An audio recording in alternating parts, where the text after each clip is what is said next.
Hello, everyone, and welcome back to another episode of F Train Live. And yeah, today has been already a pretty good day. I'm pretty amped up, as you can tell. uh, Went to the gym um, a little bit earlier. Got a pretty good workout in. Pretty happy with it. Saw my good buddy there and said hello to him and talked for a little bit. So that was pretty special. Um, yeah, I just got back home. Excuse me, today, Junior, decided to sit down and record an episode for you guys and just kind of discussing what I've been up to and kind of recap what's been going on. Excuse me. So yeah, still kind of in the weeds a little bit with the job thing. To be honest, if I could, I would make this my career. If I think I could do it honestly. Like, I'm gonna try and take this a little more seriously and actually apply myself a little bit more to this process. Um, because what I realize is it doesn't have to be perfect. However, um, if I really spend more time on it, then I could actually get something really off the ground here that could be really influential and cool. So that's on my mind. Looking forward to continuing this journey with you guys of um, kind of learning and growing. Excuse me. Um, Got my mom helping me do some research too, so that's really awesome. And um, you know, just got a lot of good people in my corner, a lot of a lot of blessings in my life. And even last night I was like just really kind of doubting myself and feeling a bit down in the dumps about things. But you know I kind of fought through it and kind of woke up the next day feeling better. So um, I find the gym helps a lot, just like working out and getting the endorphins kind of back going in the brain. um, tends to lead to a more happy and productive vision. I guess I would say. Um, so yeah, I'm working on getting some podcast guests lined up for you guys. We'll see. Maybe tonight, possibly tonight, it could be recording with a couple guests. So that could be really cool.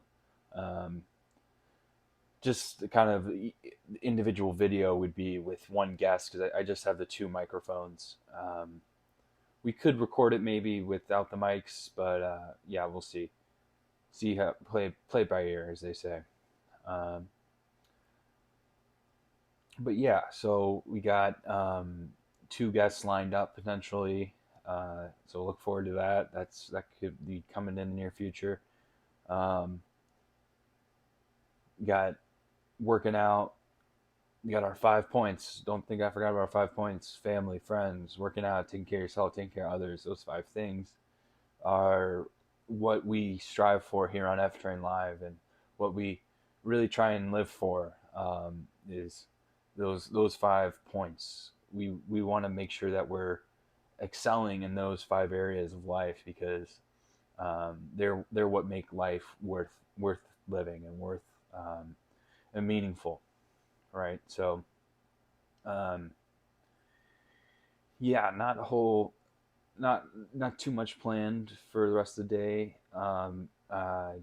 Working on getting the podcast guests going. Um, yeah, so that we look forward to that.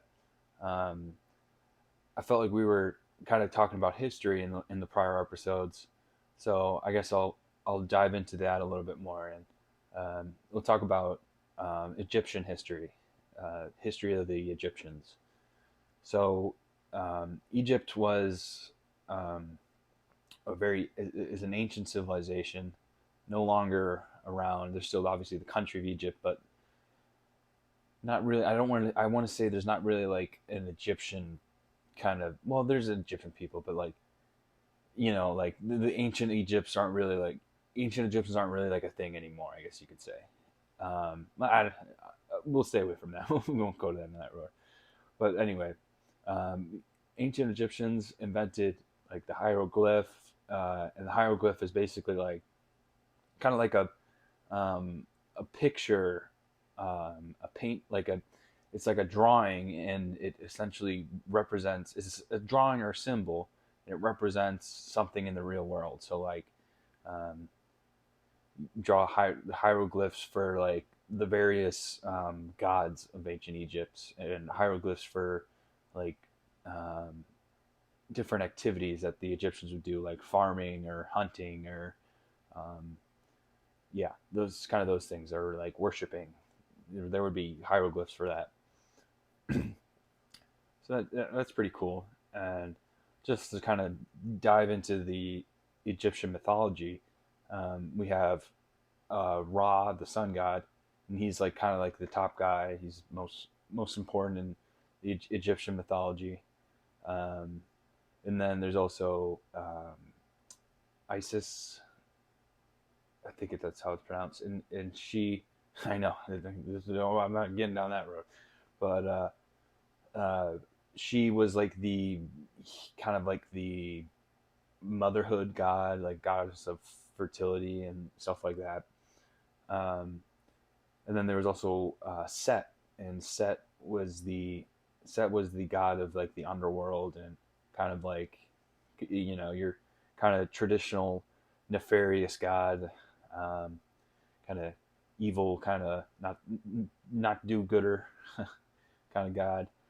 And Set's older brother, is Osiris. I don't want to say he's Osiris is old. Maybe Osiris is younger. I can't remember. But anyway, Set's brother was named Osiris, and Osiris um, basically was like kind of the king of the gods after Ra kind of stepped down. Osiris kind of stepped up and became the ruler of the gods and kind of dictated what went on.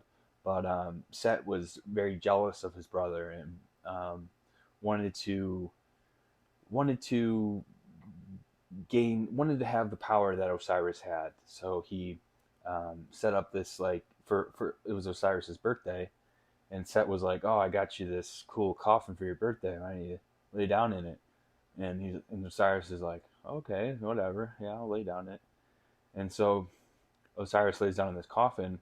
It turns out the coffin was like cursed with some evil magic, and um, basically uh, basically killed Osiris, and Osiris is no more. He and his like I want to say like his body parts were kind of strewn about the land or something, and Isis had to track her husband's body parts down, and it's a whole thing.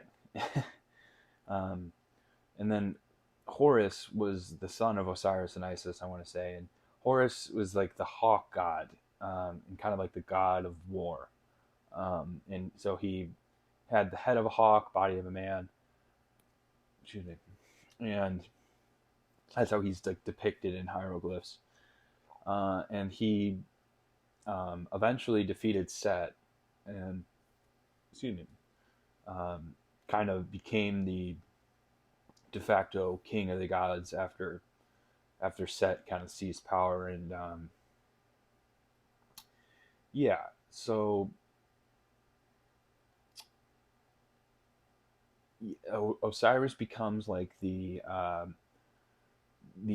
god of the underworld, um, and Set is just kind of like an evil god. He kind of nobody really wants to mess with him. Nobody really wants to hang around him. And Horus is like the king of the gods now, and he's like the good guy, best guy, what have you. And there's other gods too. There's god of medicine and healing. I forget his name is slipping my mind, but he has the head of a crane, and essentially um, the crane god was like the god of doctors and medicine and healing, and he actually kind of helped out Horus and Isis with like the the plan to defeat Set and whatnot. So um, yeah, so a lot going into Egyptian mythology, a lot of really interesting things. Like they really loved the Nile, the Nile River, which is the longest river in the world. Um, they essentially worshipped the Nile River, and they saw the Nile River as like the end all be all of everything. Like it gave them everything. It gave them food. It gave them water. It gave them just life itself was started in the Nile essentially. Um, and just as an aside, I just remembered this. So Ra, like Ra, the sun god, he would ride his sun chariot from the east to the west, and that's where we kind of get the um, that story is kind of like related to how the sun rises in the east and sets in the west. So too does Ra ride his sun chariot from the east to the west. So that's kind of an interesting little fact about Ra that I found, um, or that I thought.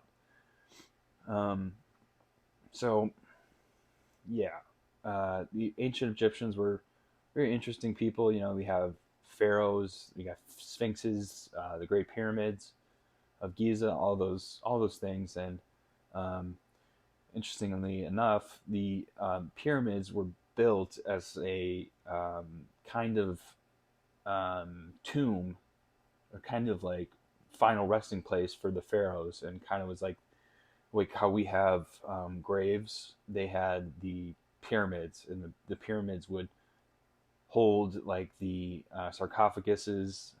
That's the word, not coffin. I want to say it's sarcophagus. Yeah.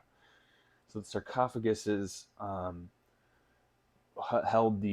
would hold the Egyptian royalty, also known as pharaohs, and um, their like family and extended family would also be housed there with them, and they would bring along like the cherished items that they had in their life, um, like every anything you could think of, like that the pharaohs, like toys, weapons, gold, silver, tools, clothing, all of those things like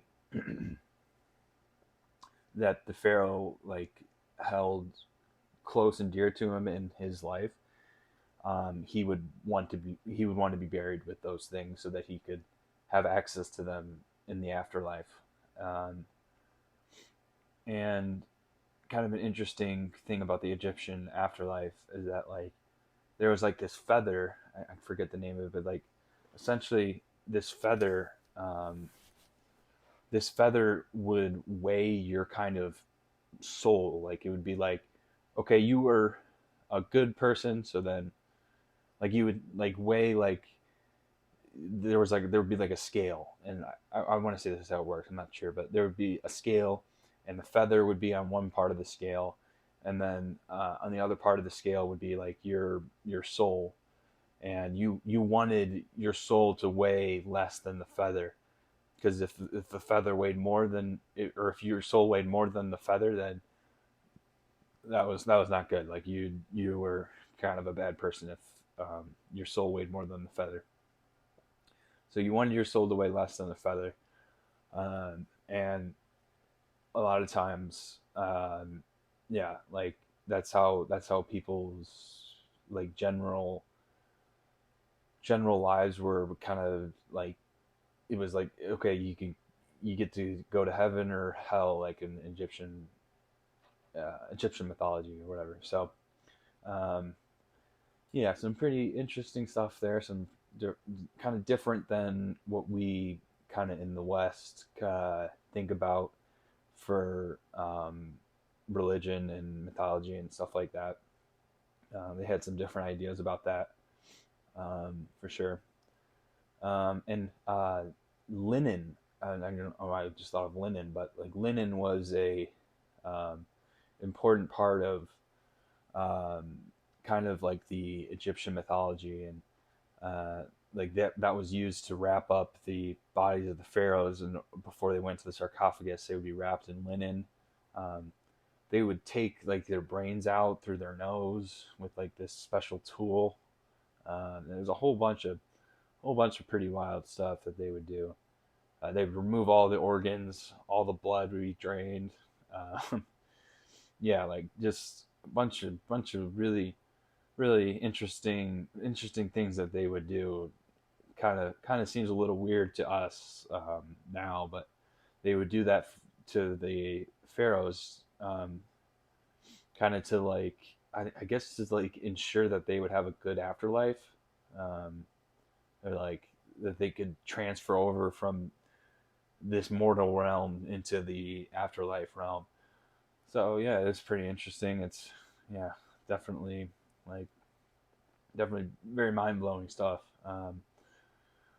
So yeah, I mean like that's like the Egyptians and kind of what they were all about. There's just so much more that I haven't even scratched. I haven't even really scratched the surface, but um, yeah, that's a very general overview of the Egyptians and their mythology and culture and religions and stuff like that.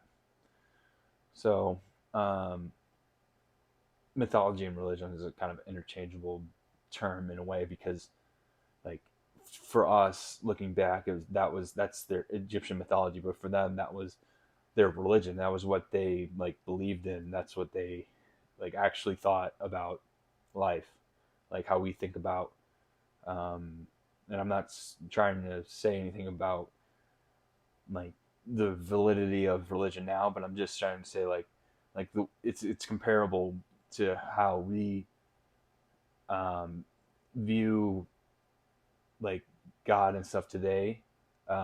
That it's related to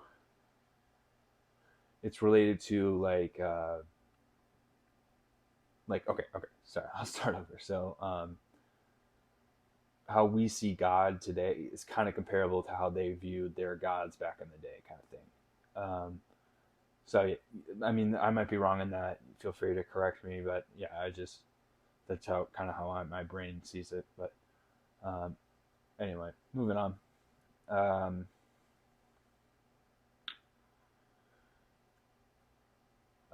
yeah, so we got Egyptian mythology, Egyptian culture, history is all very interesting stuff.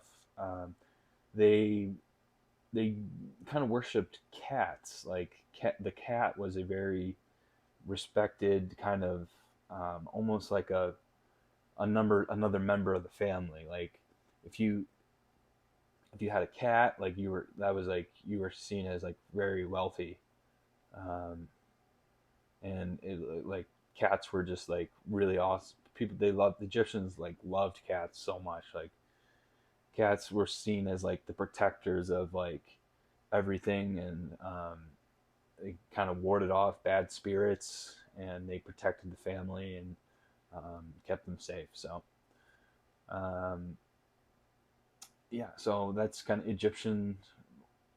A lot of what I know about Egyptian culture. Um, um, Obviously, you can go down like kind of the biblical route with Egypt, like um, Ramsey the Pharaoh and Moses the prophet. Like um, they kind of butted heads, about like uh, Ramsey needed the Jewish people as slaves to like build his civilization and keep his civilization going. But obviously Moses was like, "Let my people go," and he didn't want his people, the Jewish people, to be enslaved anymore by the Egyptians. So they were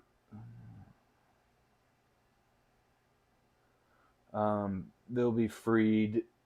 So Moses eventually frees the uh, Moses eventually frees the Jewish people and leads them out of Egypt into kind of their own land, their own promised land, that he kind of sees in a vision, um, and he they call it Israel, and the capital is Jerusalem, which is still here today. Um, and yeah, there's obviously a lot that went down there with Jesus Christ of Nazareth, and Jesus of Nazareth, and Jesus Christ, or you know what I'm saying. But yeah, lot happened in the city of Jerusalem. It's a very historic place that yeah. So, well, according to the Bible, whatever you want to believe, it's not here nor there, but so uh, Moses leads the people out of Egypt, according to the Bible. Like, he leads people out of Egypt into Jerusalem, and or Israel and Jerusalem and all that stuff. So yep, we'll leave that to rest for now. That's like, you have the kind of part of the you got like Egyptian history and culture, Egyptian mythology, and like um, biblical kind of Egypt. You get those kind of three different kind of things, right? So it's kind of up to you to just choose what you believe for yourself. That's all I'll say about that. But yeah, um,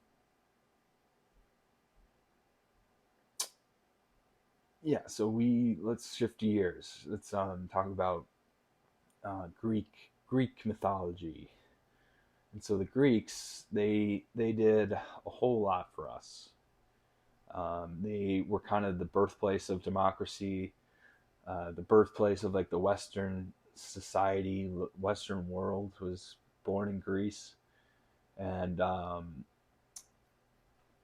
yeah, like we got the Pythagorean theorem from them. We got all sorts of good stuff. Like they're the great philosophers, Socrates. Let's see who else: Socrates, Plato, and um,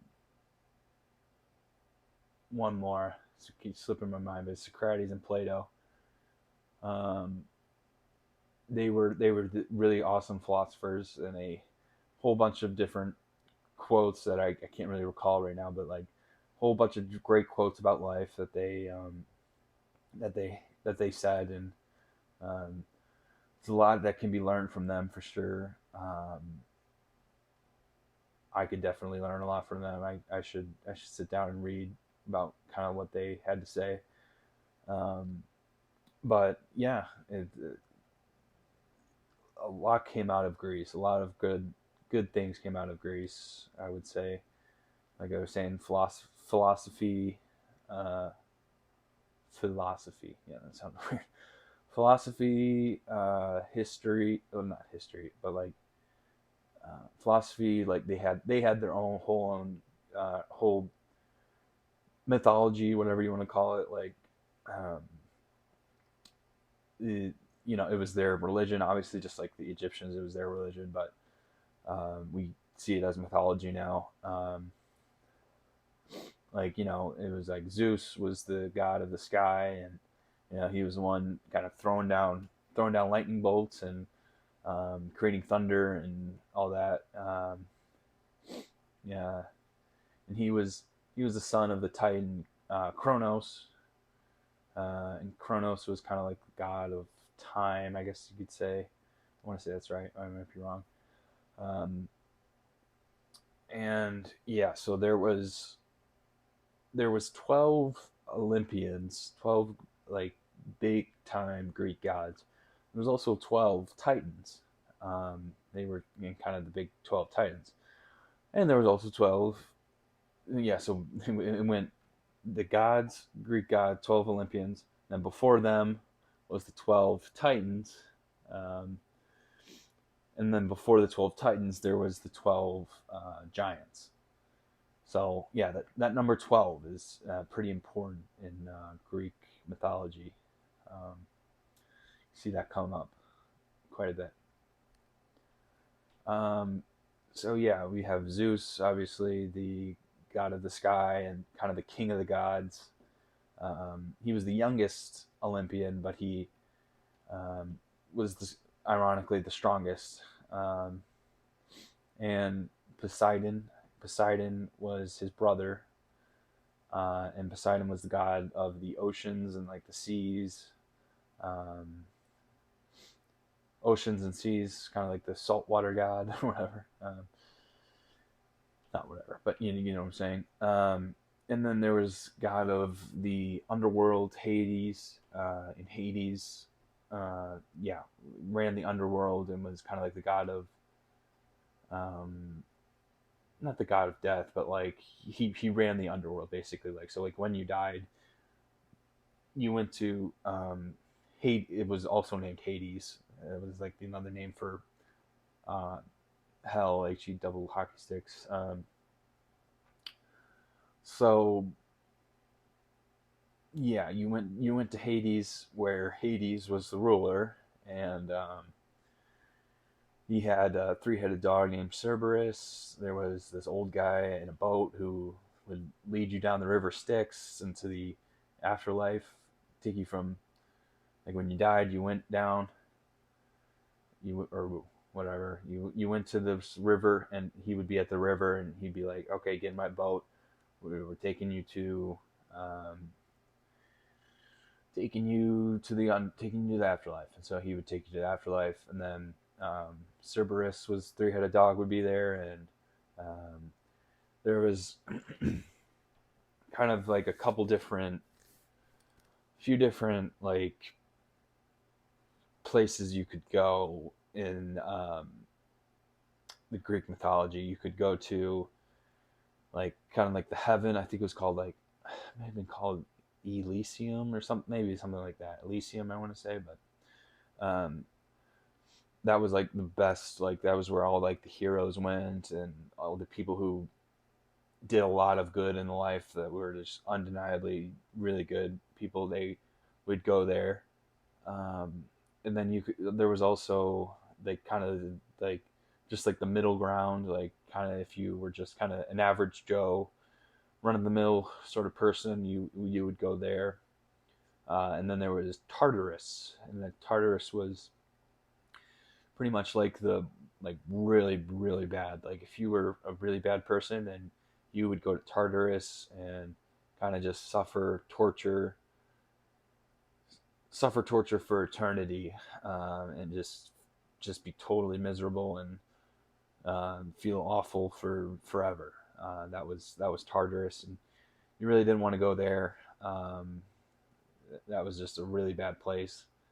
And I want to say there's a Titan that was sent there, or there's a god of kind of, maybe Tartarus is the god, but something like that. But anyway, um, yeah. So that's kind of part of the Greek mythology, their religion, but we see it as mythology now. Um, so yeah, a lot of interesting stuff. We got democracy coming out of Greece. We have the Western world, idea of the West coming out of the Greek out of Greece. Um, the philosophers, like we were saying, philosophy that came out of Greece. There was also, like, it wasn't just democracy. There was also like oligarchies. Oligarchy was a part of Greece, like, and an oligarchy was essentially, I want to say this is right. I want to say that it's an oligarchy is like when like just like a small group of people run society, and instead of like a monarchy is obviously just one person, like that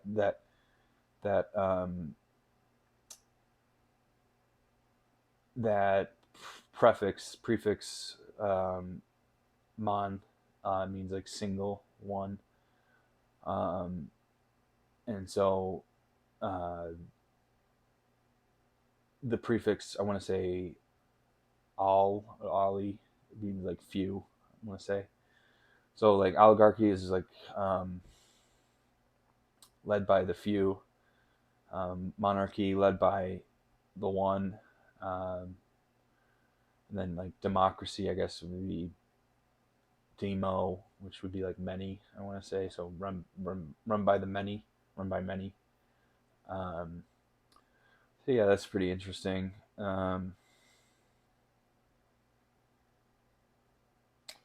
Yeah, so like oligarchy was, I want to say Athens was, no, maybe Sparta was an oligarchy. I'm going to say Athens was a democracy. And so yeah, you had like these different city states that had different sort of different different types of government attached to them. And so Greece was essentially a country full of different city states. Like there was no like ancient Greek country. Like there was no country of ancient Greece. It was Greece was like the this collection of different different city states, different polises. I think it was called.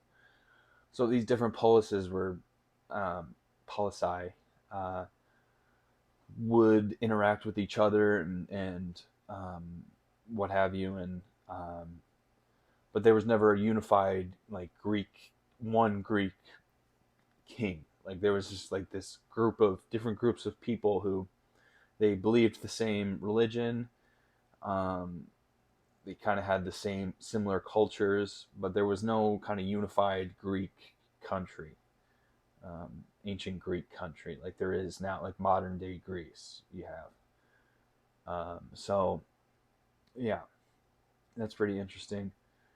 Um, so we have those a whole bunch of ancient history going on and kind of contributing to our modern world as we see it. Like the ideas from Egypt are applicable today. The ideas from Greece are applicable today.